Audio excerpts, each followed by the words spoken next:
بسم اللہ الرحمن الرحیم۔ یہ 557 ہجری کی ایک خاموش رات تھی۔ مسلمانوں کے تاریخی ملک شام کے دارالخلافہ دمشق پر اندھیرے کا راج تھا۔ ہر طرف ایرانی نے ڈیرے ڈال رکھے تھے۔ دمشق کے تمام باشندے میٹھی نیند کے مزے لوٹ رہے تھے، مگر انہی لوگوں کا قائد اور عالم اسلام کا شیر دل مجاہد دن بھر کی اعصاب شکن محنت کے باوجود رات کے اس پہر عبادت میں مشغول تھا۔ یہ امیر المومنین حضرت نور الدین زنگی رحمت اللہ علیہ تھے، جو حسب معمول تہجد ادا کر رہے تھے۔ تہجد سے فارغ ہو کر نور الدین زنگی رحمت اللہ علیہ آرام کی غرض سے بستر پر لیٹے اور ان کی آنکھ لگ گئی۔ ابھی آنکھ لگے چند ساعتیں گزری تھیں کہ انہیں ایک روح افزا منظر دکھائی دیا۔ انہیں نبی کریم صلی اللہ علیہ وسلم کا چہرہ پر نور نظر آیا۔ ایک مومن کے لیے نبی کریم صلی اللہ علیہ وسلم کے دیدار سے زیادہ بڑھ کر اور کیا سعادت ہو سکتی ہے، اور یہی اعزاز نور الدین زنگی رحمت اللہ علیہ کو اس رات حاصل ہوا۔ لیکن اچانک نور الدین کو رسول اللہ صلی اللہ علیہ وسلم کے ساتھ دو اور چہرے دکھائی دیے۔ یہ دو عمر رسیدہ افراد کی صورتیں تھیں جو اسلامی لباس میں ملبوس تھے، اور ان کے چہروں پر داڑھیاں بھی تھیں، مگر ان کی شکلیں مکروہ تھیں اور ان کے چہرے پر نور کی بجائے تاریکی اور بے رونقی چھائی ہوئی تھی۔ سلطان نور الدین ابھی ان دونوں آدمیوں کو دیکھ ہی رہے تھے کہ سرور کائنات رسول اللہ صلی اللہ علیہ وسلم کے الفاظ سلطان کی سماعتوں سے ٹکرائے۔ ان کے شر سے ہماری حفاظت کا انتظام کرو۔ خواب نبی کریم صلی اللہ علیہ وسلم کی اس ہدایت پر ختم ہو گیا اور سلطان کی بھی اچانک آنکھ کھل گئی۔ انہیں کچھ سمجھ نہ آیا، لہٰذا انہوں نے فوراً وضو کیا اور 2 رکعت نفل ادا کیے۔ نماز پڑھتے ہی وہ دوبارہ بستر پر لیٹے۔ نیند میں پھر آدھا پہنچا اور وہی خواب دوبارہ دکھائی دیا۔ اسی انداز میں رسول کریم صلی اللہ علیہ وسلم کی زیارت ہوئی اور پھر وہی 2 مکروہ صورتیں دکھائی دیں۔ پھر نبی کریم صلی اللہ علیہ وسلم کے الفاظ سنائی دیے، ان کے شر سے ہماری حفاظت کا انتظام کرو۔ سلطان زنگی پھر بیدار ہو گئے۔ خواب کا منظر ان کی آنکھوں میں گردش کرنے لگا۔ انہوں نے دوبارہ وضو کر کے نوافل ادا کیے اور پھر نیند نے تیسری مرتبہ انہیں اپنی آغوش میں لے لیا۔ خواب میں پھر وہی مناظر دکھائی دیے۔ سلطان اس بار بھی یکایک بیدار ہو گئے،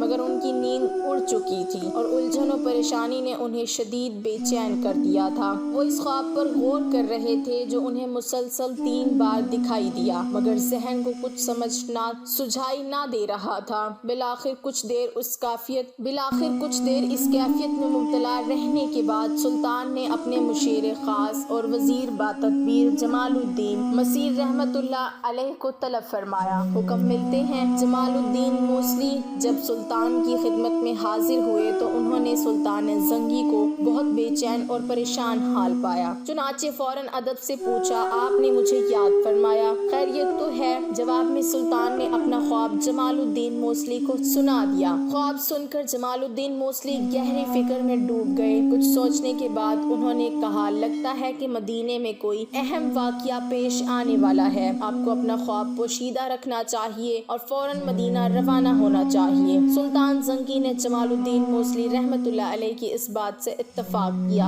اور مدینہ روانگی کے لیے تیاری کا حکم دے دیا تھا۔ رات کا آخری پہر ڈھل رہا تھا۔ اللہ اکبر اور دمشق کی فضائیں اس وقت فجر کی آذان سے گونج رہی تھیں۔ سلطان اپنی خوابگاہ سے نکلے، جمال الدین کے ساتھ فجر کی نماز ادا کی اور سورج طلوع ہونے سے پہلے ہی مدینہ منورہ کی جانب روانہ ہو گئے۔ اس سفر میں جمال الدین موصلی سمیت 20 دیگر افراد بھی سلطان زنگی کے ہمراہ تھے۔ تمام افراد تیز رفتار گھوڑوں پر سوار تھے۔ دمشق مدینہ منورہ کا درمیانی فاصلہ خاصاً طویل تھا، لہٰذا نہایت تیز رفتاری سے سفر کرنے کے باوجود سلطان زنگی اپنے ہمراہیوں کے ساتھ 16 دن بعد مدینہ منورہ پہنچے۔ شہر کے بعد سلطان زنگی نے غسل کیا۔ اس 16 دن کے تھکا دینے والے سفر میں سلطان زنگی ہر وقت پریشان رہے۔ خواب کے مناظر ایک لمحے کے لیے بھی ان کی نظر سے اوجھل نہ ہونے پائے تھے۔ اس دوران انہیں یہ سوال بھی ستاتا رہا کہ وہ مکروہ چہرے کن لوگوں کے تھے اور وہ ہادی عالم صلی اللہ علیہ وسلم کو کیسے نقصان پہنچانے کی کوشش کر رہے ہیں۔ مدینے کے حاکم نے شہر میں داخلے کے وقت سلطان کا استقبال کیا۔ سلطان اس کے ہمراہ فوراً روضہ رسول صلی اللہ علیہ وسلم پر پہنچے، وہاں نماز پڑھی اور مدینے کے حاکم کو اپنی آمد کا مقصد بتایا۔ حاکم سلطان کو یقین دلایا کہ وہ دو بدصورت بوڑھے جہاں مدینہ میں موجود ہوئے تو ہم انہیں ڈھونڈ نکالیں گے۔ اس کی تدبیر یہ ہوگی کہ ہم یہ اعلان کریں گے کہ امیر المومنین دمشق سے مدینہ تشریف لائے ہیں، ان کے آنے کا مقصد روضہ رسول صلی اللہ علیہ وسلم کی زیارت کرنا ہے۔ ان کی جانب سے تمام اہلیان مدینہ کے لیے ایک شاندار دعوت کا اہتمام کیا گیا ہے۔ دعوت میں ہر عام و خاص کی شرکت لازم ہے۔ دعوت کے بعد سلطان اپنے ہاتھوں سے ہدیہ بھی تقسیم کریں گے۔ یوں اگر وہ نور مدینہ میں موجود ہوئے تو آپ انہیں پہچان کر ان کی نشاندہی بآسانی کر سکیں گے۔ حاکم شہر کی یہ تدبیر سن کر سلطان بہت خوش ہوئے، چنانچہ پورے مدینے میں دعوت کا اعلان کر دیا گیا۔ مقررہ دن دعوت ہوئی، پورا مدینہ اس دعوت میں شریک ہوا۔ سلطان نے ہر شہری کو اپنے ہاتھ سے ہدیہ دیا، ہر چہرے کو غور سے دیکھا۔ پورے مدینے کے لوگ سلطان کی آنکھوں کے سامنے سے گزرے، مگر ان میں وہ دو بوڑھے نہیں تھے جو خواب میں دکھائی دیے تھے۔ چنانچہ سلطان کے چہرے پر ایک بار پھر اداسی چھا گئی۔ سلطان نے امیر مدینہ سے دریافت کیا کہ کوئی باقی تو نہیں رہ گیا جس نے ہدیہ نہ لیا ہو۔ مدینے کے امیر نے ذہن پر زور دیتے ہوئے کہا، امیر المومنین، اس دعوت میں صرف دو درویش حاضر نہیں ہوئے، وہ پارسا اور دولت مند بزرگ ہیں۔ وہ کسی سے کچھ نہیں لیتے بلکہ وہ صدقہ دیتے ہیں۔ یہ سن کر سلطان پریشان ہو گئے۔ انہوں نے فوراً ان دونوں درویشوں کو طلب کیا،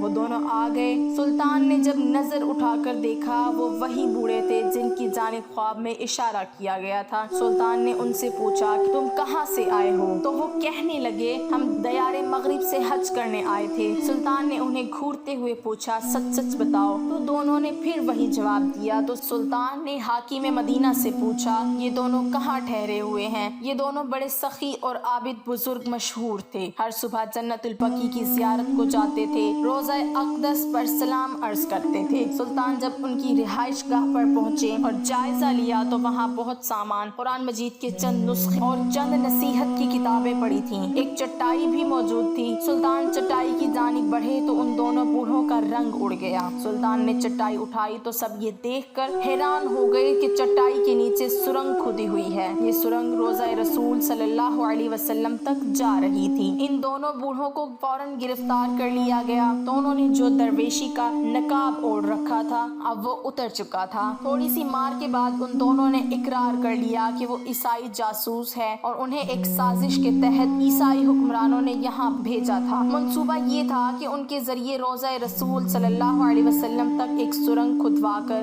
حضرت صلی اللہ علیہ وسلم کے جسم مبارک کو چرا لیا جائے۔ دونوں نے یہ بھی تسلیم کیا کہ وہ رات کو سرنگ کھودتے تھے اور مٹی چمڑے کے کھیلوں میں ڈال کر قبرستان میں پھینک دیتے تھے، اسی لیے روضہ رسول صلی اللہ علیہ وسلم کے قریب رہائش اختیار کی تھی۔ دونوں عیسائی سرنگ کھودتے کھودتے حضرت عمر فاروق رضی اللہ تعالی عنہ کے مدفن تک پہنچ چکے تھے۔ یہ بھی کہا جاتا ہے کہ جب دونوں روضہ رسول صلی اللہ علیہ وسلم کے قریب پہنچے تو آسمان سے گرجنے کی آوازیں آنے لگی اور ایسا شدید زلزلہ آیا، پہاڑ ہلنے لگے، مگر اسی رات سلطان ان کے مکروہ عزائم روکنے مدینہ پہنچ چکے تھے۔ دونوں بوڑھوں کو سلطان کے حکم کے مطابق موت کے گھاٹ اتار دیا گیا۔ انہیں روضہ اقدس صلی اللہ علیہ وسلم کے قریب ہی قتل کیا گیا۔ ان عیسائیوں کو جہنم رسید کرنے کے بعد سلطان خوب روئے اور زار و قطار روتے رہے۔ انہوں نے اللہ کا شکر ادا کیا کہ اس نے روضہ اقدس صلی اللہ علیہ وسلم کی حفاظت کا اعزاز انہیں بخشا۔ یہ سب کرنے کے بعد سلطان نے روضہ اقدس صلی اللہ علیہ وسلم کی دیواروں کے